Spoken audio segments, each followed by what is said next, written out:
KPM.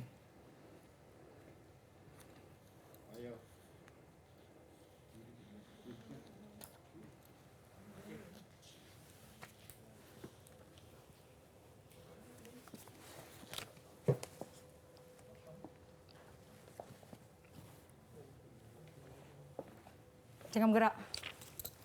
Anda tak selamat. Siapa kamu? Apa yang kamu mahu ni?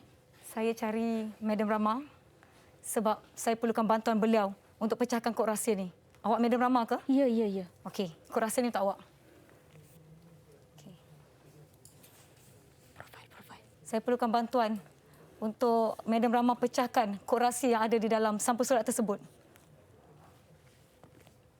Mungkin cikgu boleh tengok apa yang ada di sini.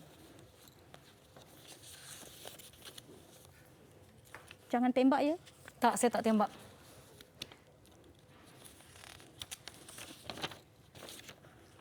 Tujuh dan 13 kucing berangan. Mana nak sama kucing si Johan?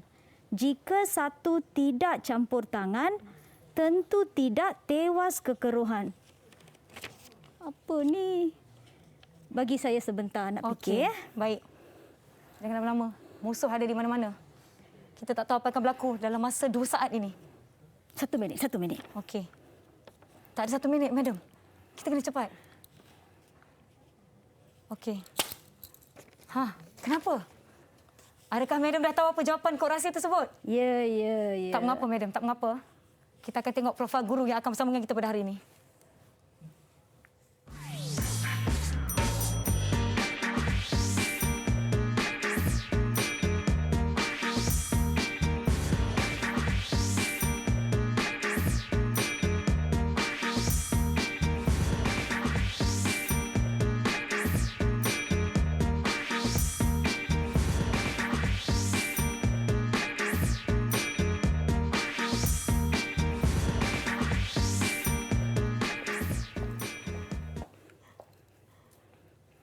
Anda sedang menonton Mahir di Didik TV KPM bersama saya Nisa K dan guru kita hari ini iaitu Cikgu Rama. Apa khabar Cikgu? Ya, khabar baik Nisa. Maaf, saya tak akan tembak sesiapa. Pistol ni pistol mainan. Ya, tolong simpan takut teacher ni. Ya, tadi saya ada berikan satu kod rahsia yang kita nak bongkarkan atau kita nak pecahkan kod tersebut. Tetapi sebelum tu mungkin Puan Rama boleh kongsikan apa yang kita nak pelajari pada hari ini. Okey, sebenarnya kod rahsia ini dia bukannya susah sangat. Ya. Kalau kita pernah belajar biologi, benda ni akan menjadi sangat-sangat senang. Sebenarnya kod rahsia yang Mira bagi ini terletak pada aktiviti pH terhadap aktiviti pepsin. Sebelum saya bertanyakan soalan, saya nak kongsikan kepada anda semua yang menonton agar kekal menjaga SOP di mana saja anda berada dengan memakai pelitup muka di tempat awam, menjaga penjarakan fizikal sekurang-kurangnya 1 meter, kerap cuci tangan menggunakan air dan sabun serta gunakan gel pembasmi kuman untuk sanitasi tangan anda. Dan apabila kita sudah berada dalam jarak selamat, silakan Cikgu Rama, kita ingin membuka pelitup muka kita dan pastikan kita menyimpan pelitup muka kita di dalam bekas yang bersih. Jangan buang merata-rata. Contoh kita ada poket plastik di sini, boleh simpan di dalam poket plastik seperti ini atau di dalam saku atau di dalam beg. Yang penting tidak melebihi penggunaan selama 8 jam. Tadi Cikgu Rama ada sebut mengenai pepsin, tetapi sebelum kita pergi kepada aktiviti kita pada hari ini, saya ingin persilakan Cikgu Rama untuk sanitasi tangan kita. Baiklah Cikgu. Saya pun akan sanitasi juga, memaklumkan kita ni ada norma baharu yang perlu kita ikuti bagi memastikan diri kita selamat, diri orang sekeliling kita selamat. Yang penting kita mematuhi SOP yang telah ditetapkan. Baiklah, tadi Cikgu Rama ada sebut mengenai pepsin. Apa tu pepsin, Cikgu? Pepsin ini adalah sebenarnya suatu enzim yang kita ada di perut manusia. Ya, perut manusia. Ya. Okey, jadi mungkin kita boleh jelaskan dengan lebih lanjut kenapa kita nak pecahkan kod rahsia pada hari ini, Cikgu. Okey, so Nisa sudah bagi tahu apa SOP apabila kita hendak memulakan aktiviti betul. Ya, Cikgu. So sebelum saya mempersilakan Nisa ke makmal saya, kita pun ada SOP juga. SOP yang telah ditetapkan. Okey, jom. Baik, jom ke Cikgu. makmal saya. Okey, kita telah pun melangkah ke makmal Cikgu Rama.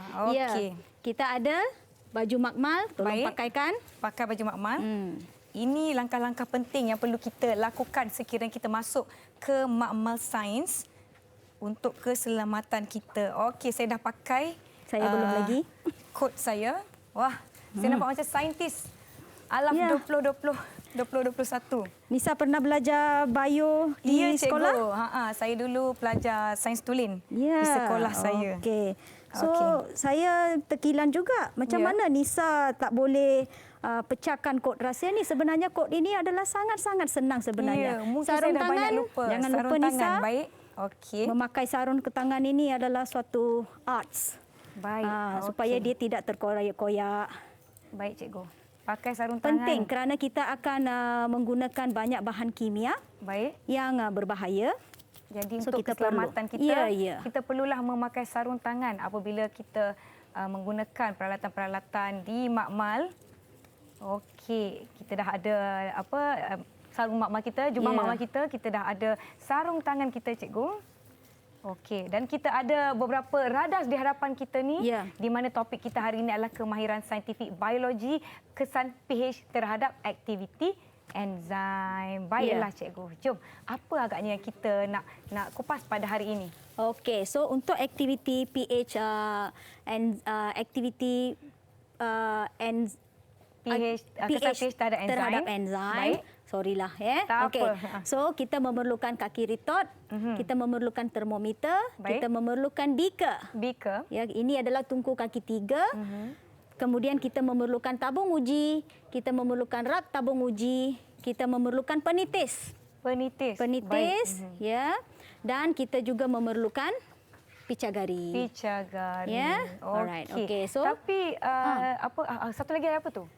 ada banyak lagi ni. Ya. Ada air suling. Baik. Kita juga memerlukan asid hidroklorik. Baik. Kita memerlukan larutan natrium hidroksida. And ini adalah pepsin. Saya akan Pepsin. sediakan pepsin inilah. Ya. Tapi kita perlukan putih telur. Saya tidak mempunyai putih telur. Okey, sekejap. Saya rasa kedai runcit dekat luar makmal kita tu ada jual. Tapi sebentar lagi saya nak beli. Jadi ini sahaja peralatan atau peradas yang kita perlukan untuk eksperimen kita hari ini, Ya, cikgu. ini sahaja. Jam randik. Saya lupa jam randik. Ya, Dia ada suka jam sangat randik jauh. juga. Ya. Pistol ni tak guna ya? Tak guna. Pistol ni tak guna Kita ya? tak guna Ah, pistol. ah. Pistol tu simpan jauh. Ya. Kita perlukan jam randik. Sebenarnya kita boleh gunakan jam sendiri pun. Ya. Tiada masalah. Ini sajalah. Tetapi saya sekarang memerlukan putih telur. Okey, saya rasa saya kena korek dulu tabung saya. Nak cari shilling berapa ringgit sekarang ni harga putih telur. Tapi tak 10, apa, 20 sen kot. Ya, murah je sebenarnya. Itu adalah betapa ringkasnya kita nak tunjukkan eksperimen yang bakal kita lakukan pada hari ini. Tetapi kan saya tertanya-tanya kenapa kita ada kod rahsia untuk eksperimen kita hari ini, cikgu? Ya, sebenarnya kod rahsia ini, dia ini berkaitan dengan pH. ya. Dan juga aktiviti enzim pepsin. Baik. Untuk itu, tapi I think tak ada masa lah. Boleh tak teacher cari di bawah-bawah ni ada tak pepsin, ada mungkin. tak? Boleh. Saya rasa saya Minta rasa boleh jauh lagi. sikit. Penjarakan fizikal, cikgu ya, boleh. Ya. Ada. Okey, ada di Ya. sini. Alright, okey. So ini adalah Putih albumin. telur, Putih albumin, telur. ya. Putih telur atau albumin yang teacher siap bancukanlah, ya. Okey, yang ini sebenarnya agak-agak yang ini adalah apa ni? Albumin ni bukan ke sejenis kejap. Enzim ke? Bukan Bukan. Bukan, cikgu, alamak. Dia adalah cikgu sudah lupa dah. Maklumlah, dah lama tinggalkan sekolah. Ya, albumin ini putih telur ni actually dia sangat-sangat kaya dengan protein. Ya. Pepsin ini pula adalah suatu enzim yang akan bertindak balas terhadap putih telur ini. Putih telur, baiklah. Tapi kalau protein tu banyak, maknanya dia bagus untuk kesihatan lah, cikgu, kan? Ya, tetapi protein yang terlalu banyak pun tidak bagus untuk kesihatan. Kalau tidak, dia akan menyebabkan gout. So, semua makanan kita perlulah kita ambil secara berpada-pada. Memandangkan kita hari ini nak membincangkan tentang tindak balas pH, mungkin itu adalah sesuatu yang sebenarnya berlaku di dalam tubuh badan kita. Ya. Kan, cikgu, kan? Oh, ini yang saya teruja nak lakukan eksperimen dengan cikgu. Saya pun dah bersedia dan diharapkan penonton di rumah, murid-murid kita telah pun bersedia. Cikgu, topik ataupun subjek kita pada hari ini, topik tingkatan berapa, cikgu? Tingkatan 4 sebenarnya. Tingkatan 4. Jadi bagi rakan-rakan yang menonton, mungkin anda pelajar tingkatan 5 boleh menonton episod ini untuk ulang kaji. Ya. Ulang kaji subjek yang pernah anda pelajari. Tengok macam Nisa ingat lagi ke tidak. Kalau tingkatan 5 tu mungkin masih ingat lagi. Ya. Macam Nisa mungkin dah bertahun-tahun. Inilah masa untuk Nisa sendiri pun orang kata apa, refresh balik Ya. otak kita, minda kita tentang apa yang akan kita pelajari pada hari ini, dan kod rahsia kita adalah tugas untuk kita pecahkan pada hari ini. Seperti yang Cikgu Rama dah bacakan tadi, kod rahsianya berbunyi 7 dan 13, kucing berangan. Mana nak sama kucing si Johan? Jika satu tidak campur tangan, tentu tidak tewas kekeruhan. Saya sebenarnya pun agak kecewa dengan diri sendiri sebab saya tidak boleh selesaikan kod rahsia ini. Tapi tak mengapa, Cikgu Rama akan bantu kita dengan eksperimen yang telah kita sediakan. Jadi kita akan bertindak seketika, jangan ke mana-mana. Kembali selepas ini di Mahir Didik TV KPM. Okey.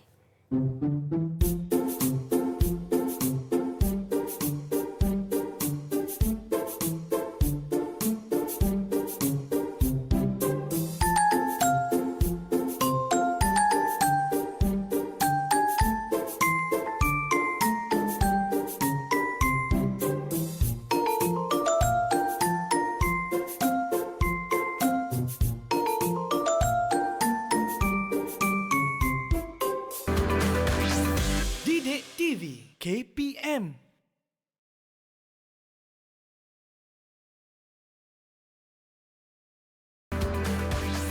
Didik TV KPM.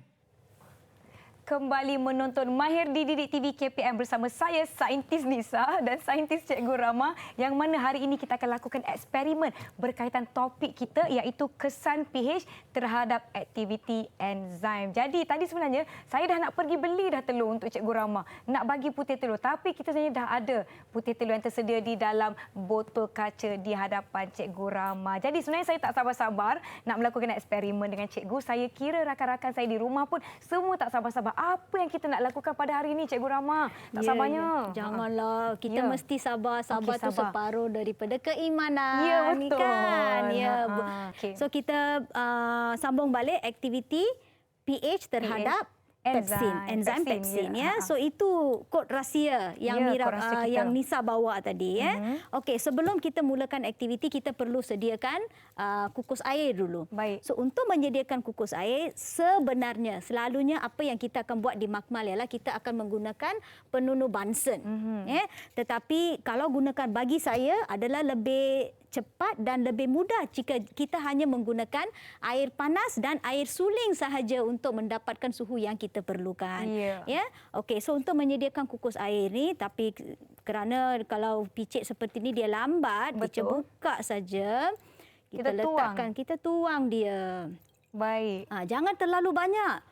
Kalau tak, nanti apabila kita nak letakkan lagi bahan, nanti dia akan tumpah keluar pula. Betul, ya? Cikgu. Okey, so sekarang kita masukkan air panas sedikit demi sedikit menggunakan penitis. Baik. Ya, so sementara tu kita akan tengok, kita akan pastikan suhu dia tu naik sehingga 40 hingga 45 darjah Celsius. 40 hingga 45 darjah Celsius so sahaja. ini adalah satu proses yang mengambil memerlukan kesabaran. Ya, betul. Ya, memerlukan kesabaran, and dia juga memerlukan suatu kita panggil sebagai precision, di mana apabila kita hendak mengambil suhu di termometer, mata kita perlulah selari kepada aras merkuri. Ya. Jika tidak, nanti dia akan menjadi ralat parallax. Kita panggil dia. So sangat kemahiran ini adalah sangat-sangat penting. So Nisa boleh tengok tak suhu dia sudah sampai 40 hingga 45 darjah? Kalau nak tengok selari, maaf ya Cikgu. Okey, 1 meter. Okey.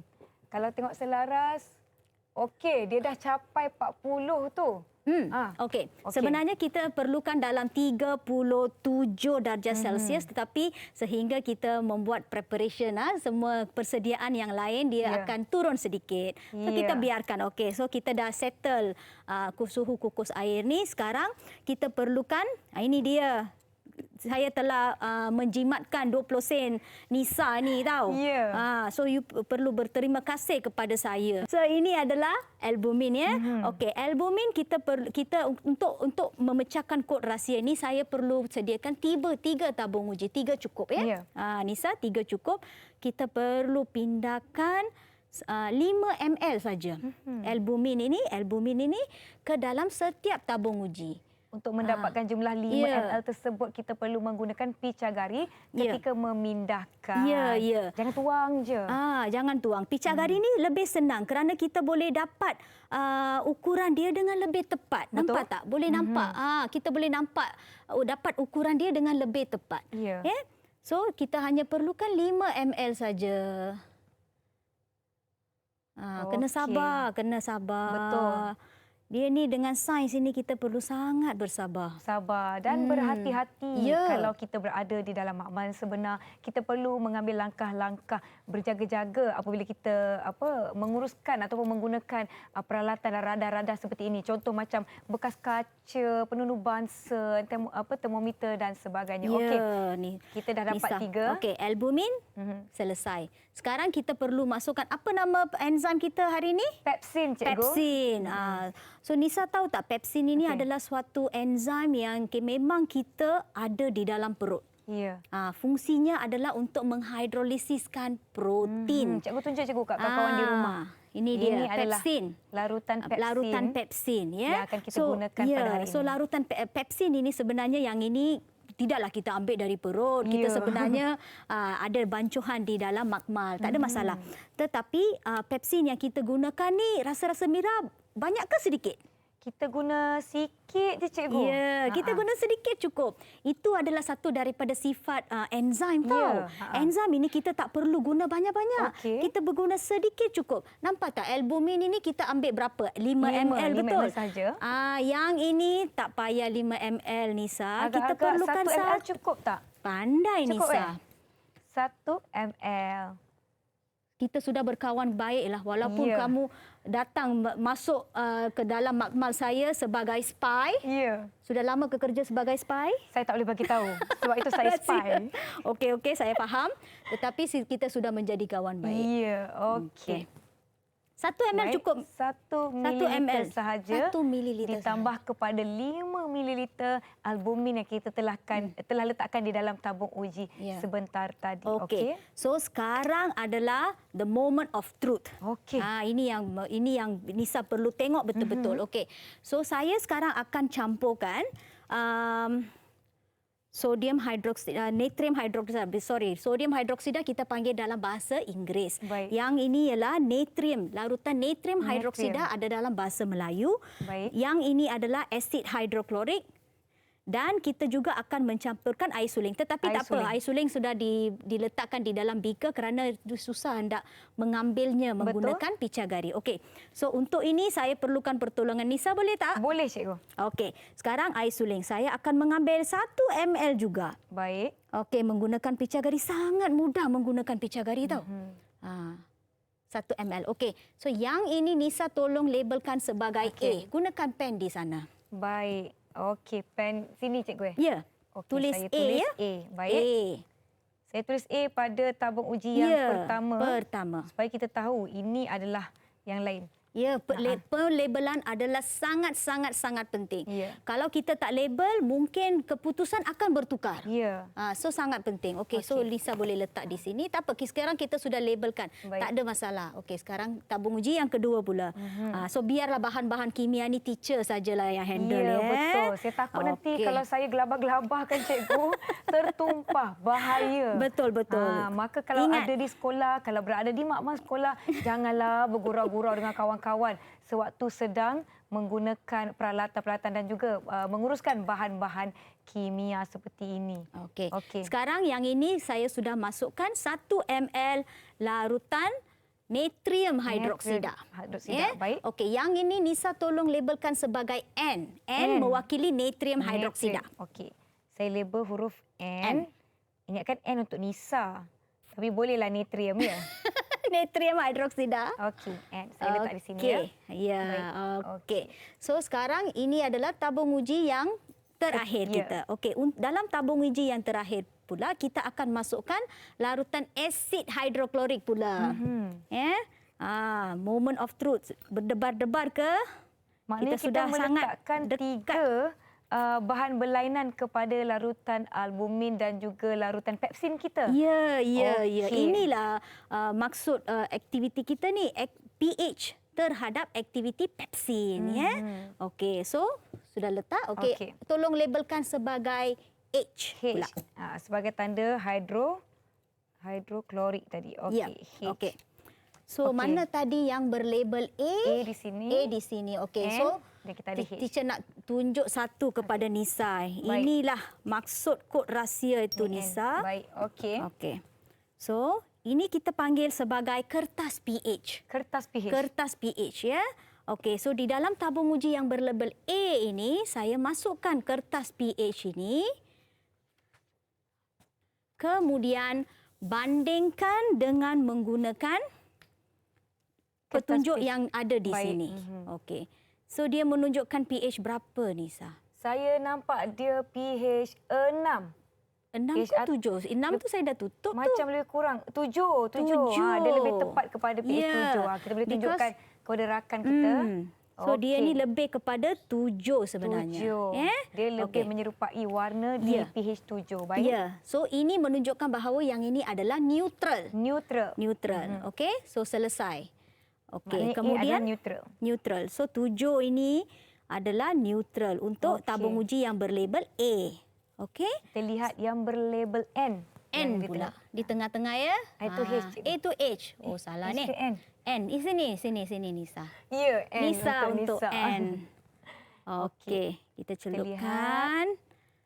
Saya pula berdebar nak tahu apa keputusan daripada ketiga-tiga tabung uji kita. Okey. So yang ini pula sodium natrium hidroksida ni Okey. di pH lebih kurang Lebih kurang 14, 13. 13. 13. Lebih kurang di 13. Teacher tutup 12 ini supaya nampaklah ya. Ya. So dia ni lebih kurang 13. Baca ayat pertama baris pertama kod rahsia tu. Kod rahsia tadi baris pertama berbunyi 7 dan 13 kucing berangan. 7 itu mewakili Neutral. neutral. A. Okey. 13 mewakili N. Natrium? Natrium. hidroksida. Okey. So inilah maksudnya baris pertama kod rahsia Nisa ini. Baik. Jangan lupakan ini ada Ya. H lagi. Betul. So yang ini saya ingat Nisa boleh tahu, boleh agak dah. Ya. Sudah pandai dah masuk makmal teacher ni kan. Saya cuba. Kita cuba. Okey. Yang mana tadi dicampurkan dengan asid hidroklorik. Kita lihat nilai pH berapa. Okey. So dia lebih kurang Kurang 1, cikgu. tu. Ya, sekarang boleh tak Nisa agak Okey. yang mana antara kod rahsia tu yang mana? Saya rasa yang rangkap kedua, baris kedua, mana nak sama si kucing Johan. Bukan, cikgu? Ya, betul itu. betul. Okey. Okey. Apa maksud Johan ni sebenarnya? Johan tu apa nombor? Kalau you dapat Johan, Okey. apa nombornya? Kalau saya lumba lari, saya menang pertandingan tu, sayalah Johan. Nombor 1 lah, cikgu. Nombor 1. Nombor Itulah 1. pH. Asid hidroklorik. Okey. So dalam satu rangkapan kod rahsia tu kita dah pecahkan 2. Kita dah pecahkan Baik. 2.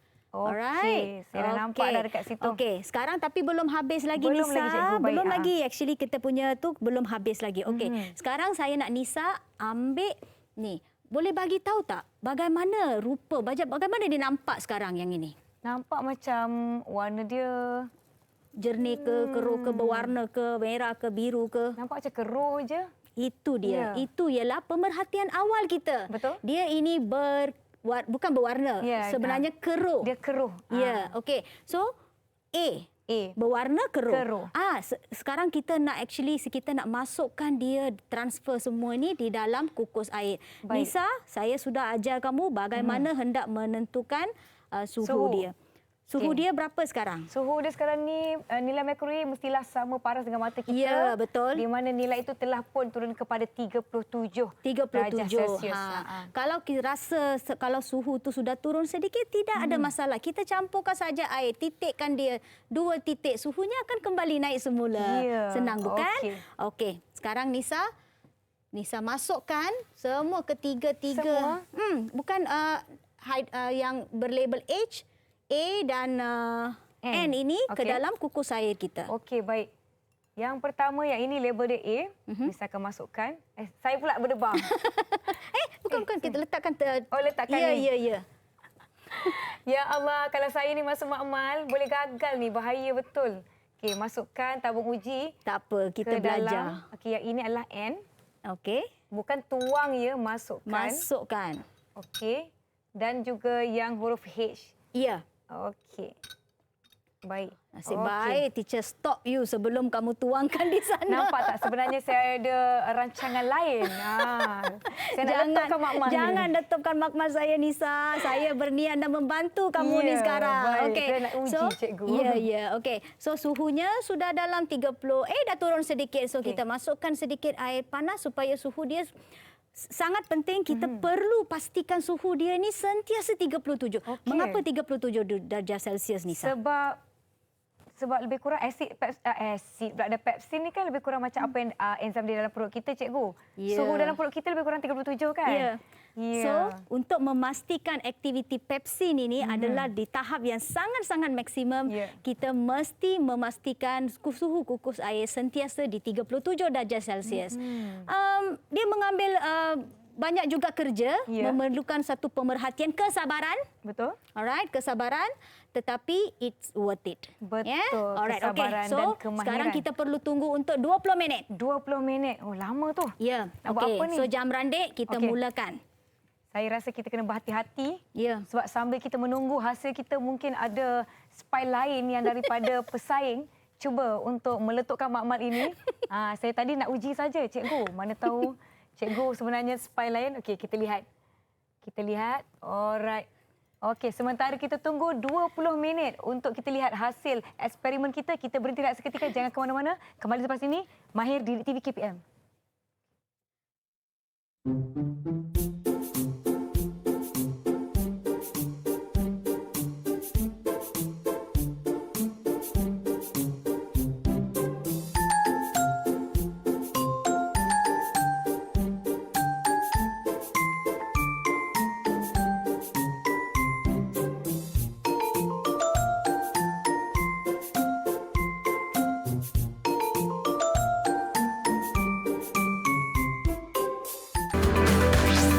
Didik TV KPM.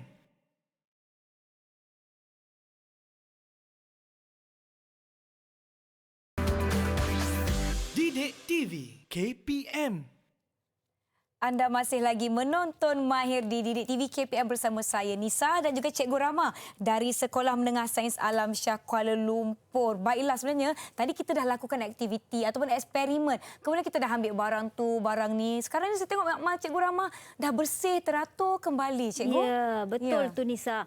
Kita selalu kena pastikan bahan-bahan di makmal kita walaupun selepas kita membuat suatu aktiviti, kita mesti pastikan semua bahan dan radas sentiasa teratur. Ya. Mesti sentiasa teratur supaya dia tidak menyebabkan kemalangan, tidak menyebabkan pertukaran bahan dan banyak lagi sebenarnya. So kita selalu kena pastikan macam dapur juga. Betul. Apabila kita sudah selesai masak, kita mesti make sure semua teratur. Teratur, kemas dan bersih. Itu antara kemahiran kita perlu ada sebagai seorang murid di kita punya makmal sains. Apa yang Cikgu Rama lakukan sekarang ni adalah untuk memastikan suhu air kita ni sentiasa berada pada tahap 37 darjah Celsius. Saya ada soalan Cikgu Rama. Ya, saya boleh. sangat-sangat kagum. Dalam perut kita ni ada bermacam-macam enzim. Ya. Salah satunya yang bernama asid hidroklorik. Betul ke asid hidroklorik ini enzim yang paling kuat dalam perut kita? Ya, asid hidroklorik ini sebenarnya adalah suatu enzim yang sangat-sangat kuat. Bukan enzim, dia ini adalah asid yang kuat. Asid yang kuat. Asid yang kuat. Sebab itu pH-nya menunjukkan 1. Betul. 1 menunjukkan enzim itu adalah enzim yang sangat kuat. Paling asidik. Ya, tetapi tengoklah, itulah ciptaan Tuhan. Dia telah memberi satu asid yang sangat-sangat dikuat di perut, tetapi dia juga telah memberikan suatu perlindungan. Ya. Kita juga mempunyai satu mekanisme perlindungan di mana kita mempunyai mucus. Kita ada sel-sel mucus di sepanjang epitelium perut kita yang merembeskan mucus. So mucus ini menjadi perlindunganlah kepada kita punya perut ni supaya asid hidroklorik ini tidak menghakis. Asid menghakis, Nisa. Ya. Asid menghakis, bahaya. Sebab itu kita perlu berhati-hati apabila kita menggunakan bahan-bahan asid seperti ini di makmal. Bukan itu saja, kita juga ada sel parietal. Kita panggil dia sebagai sel parietal. Sel parietal ini akan merembeskan hidroklorik asid. Baik. So kita ada 3 jenis sel di lapisan epitelium sebenarnya. Kita ada sel utama. Sel utama akan merembeskan pepsin. Ini dia pepsin. Ya. Dia akan merembeskan pepsin. Kita ada sel parietal yang merembeskan hidroklorik asid, ya. And kita juga mempunyai sel mucus yang menghasilkan mucus sebagai perlindungan. Bukan itu saja, kita juga mempunyai bicarbonate ion. Yes. Bicarbonate ni rasa-rasa lah kan. So dia ni kalau kita ada asid, Okey. apa yang boleh meneutralkan asid ini? Kita ada alkali. Ya, bicarbonate ini adalah alkali. So sebab itu apabila asid dia kena kepada lapisan perut kita ini, dia akan menjadi, nak kata neutral sangat, tidak, tetapi near to neutral. Jadi ianya selamat di dalam badan kita. Baiklah, Cikgu Rahma, sebenarnya tadi kita baru selesaikan baris pertama dan baris kedua daripada kod rahsia yang saya telah terima daripada bos besar saya kepada Cikgu Rahma. Tapi kita tak selesaikan lagi baris ketiga dan baris keempat, di mana baris ketiga berbunyi, jika satu tidak campur tangan, tentu tidak tewas kekeruhan. Apa maknanya, Cikgu Rahma? Okey, itulah Nisa. Cukup dah masa selama 20 minit. Kita telah tunggu selama 20 minit. Baik. Sekarang masa untuk kita tengok. Jom, Cikgu. Result. Okey, so kita keluarkan semua tabung uji yang berada di kukus air tadi. Okey, yang ini adalah tabung uji A. Di tangan saya tabung uji yang berlabel N. Dan di tangan saya pula adalah tabung uji yang berlabel H. Okey. Okey. Sekarang ini dialah. Inilah keputusan kita. Okey, so Nisa, saya nak you ambil tabung uji A and tengok apa keputusan, apa yang berlaku, apa perubahan yang berlaku pada tabung uji A itu. Okey, saya ambil yang tabung uji A tadi, di mana kita telah meletakkan apa tadi? Air suling. Air suling adalah untuk A. Air suling untuk A, dan saya lihat ini tidak berubah, Cikgu. Masih lagi keruh warna dia. Macam itulah juga kalau saya goncang-goncang pun tetap keruh. Ya, kerana asid dia yang A ni kita memasukkan air suling, bukan? Ya. So air suling tidak membantu aktiviti pepsin. Sebab itu dia tidak mencernakan albumin tadi. Baik. So itu sebabnya dia kekal keruh. Okey, sekarang kita ambil tabung uji N pula, Nisa pula, ya. Tabung uji N di mana kita letak tadi natrium. Natrium hidroksida, di mana ini pun sama. Masih keruh, tidak ada sebarang perubahan.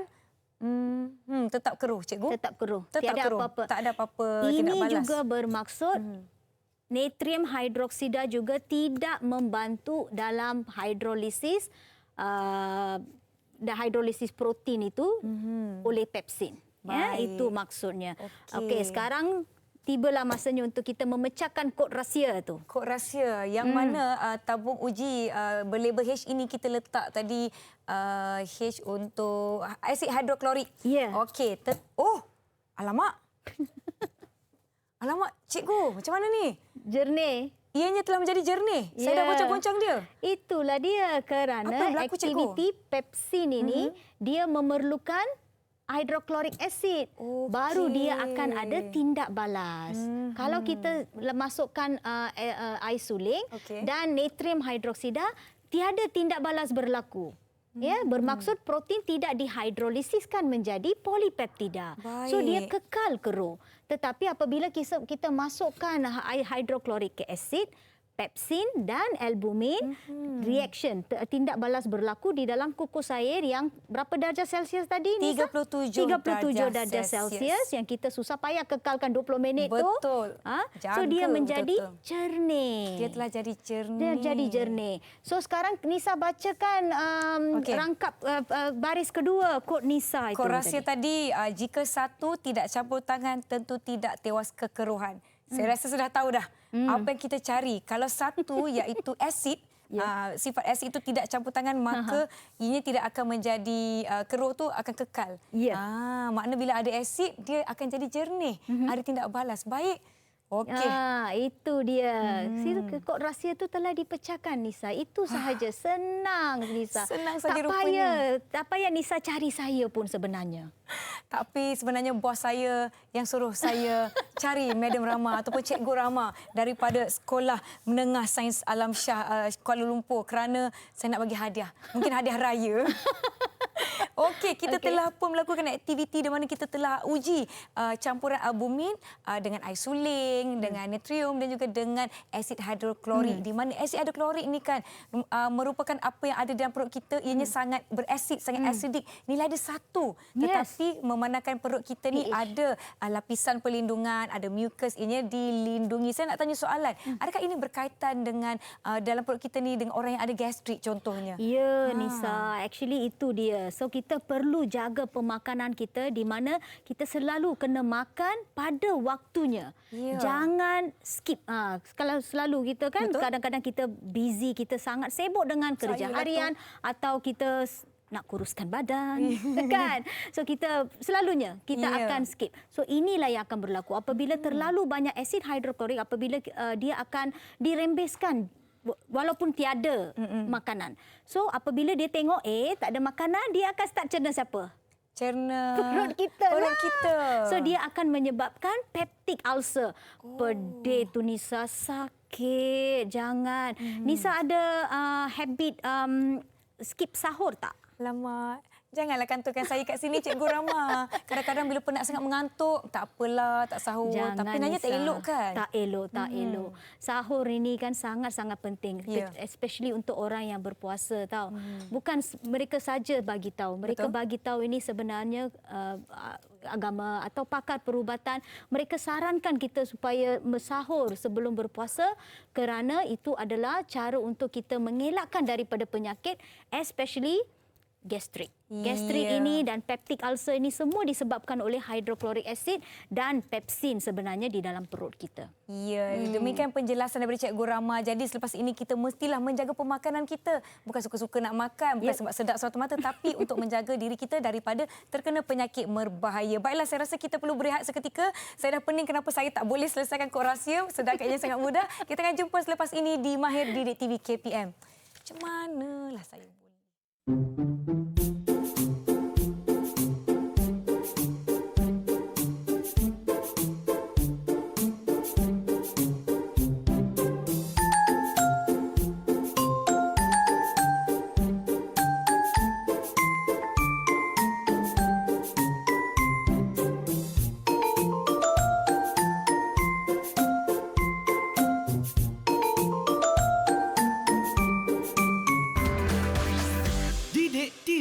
KPM.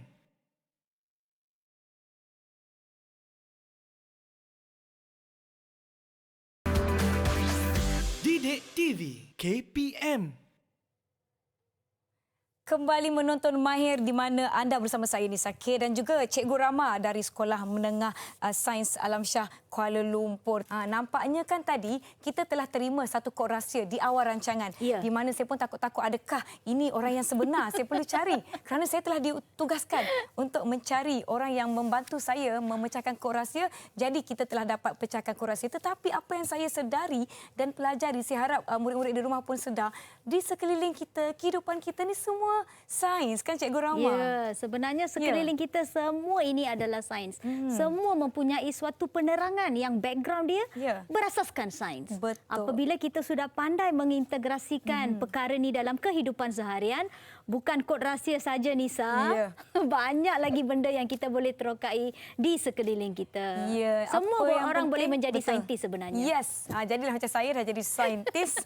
Yang penting kita melakukan aktiviti dengan betul dan mahirkan diri anda menggunakan peralatan dan radar yang ada di makmal ataupun apa-apa yang ada di sekeliling kita supaya kita kekal selamat, tak tercedera. Kalau guna kaca-kaca tu berhati-hati, pastikan ada orang dewasa di sekeliling kita. Baiklah, mungkin Cikgu Rama boleh beri sedikit rumusan ataupun kesimpulan kepada eksperimen kita hari ini berkaitan dengan tindak balas pH terhadap enzim. Silakan Cikgu Rama. So aktiviti yang kita lakukan ini, terima kasihlah kepada Nisa kerana membawa kod rahsia. Tanpa Nisa tidak membawa kod rahsia kita. Yang ini tentu saya tidak teruja untuk menjalankan eksperimen ini di Makmal hari ini. Baik, Cikgu. Okay.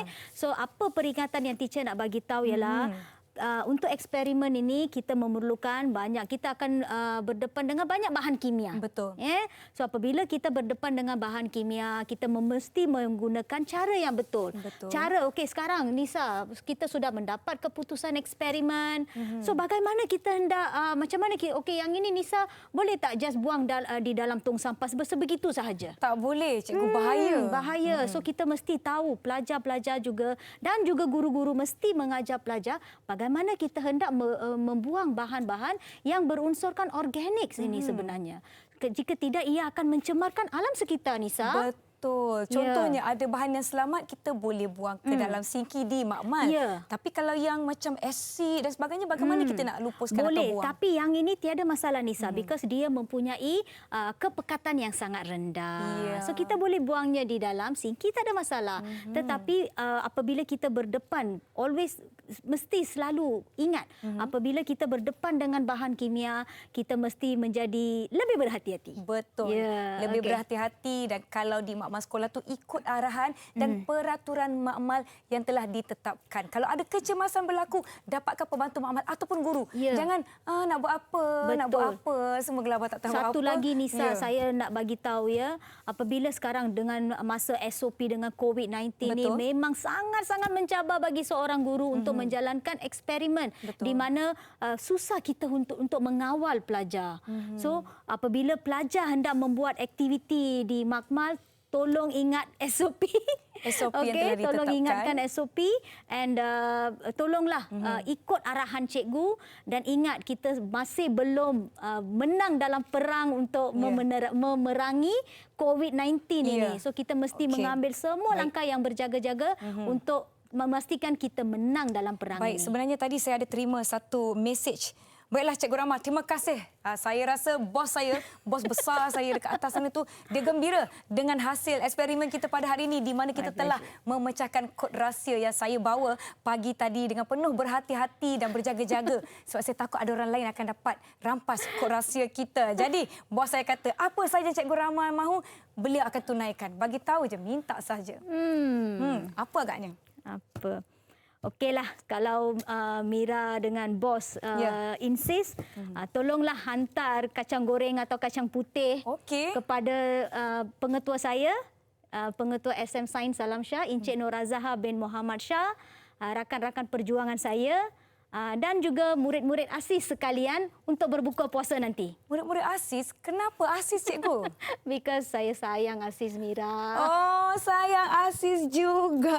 Baiklah, terima kasih kepada Cikgu Rama kerana bersama-sama dengan kami untuk sama-sama pecahkan kod rahsia dan melakukan eksperimen yang sangat menyeronokkan dan penuh dengan kesabaran serta kemahiran. Diharapkan apa yang kita kongsikan dapat memberikan input yang baik kepada anda semua. Pelajar tingkatan 5, anda boleh ulang kaji. Pelajar tingkatan 4, inilah topik yang kita akan pelajari di sekolah. Baiklah, terima kasih sekali lagi. Terima kasih kepada semua yang menonton Mahir di Didik TV KPM. Semoga kita bertemu lagi di episod akan datang. Saya Nisa K. Assalamualaikum. Bye.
KPM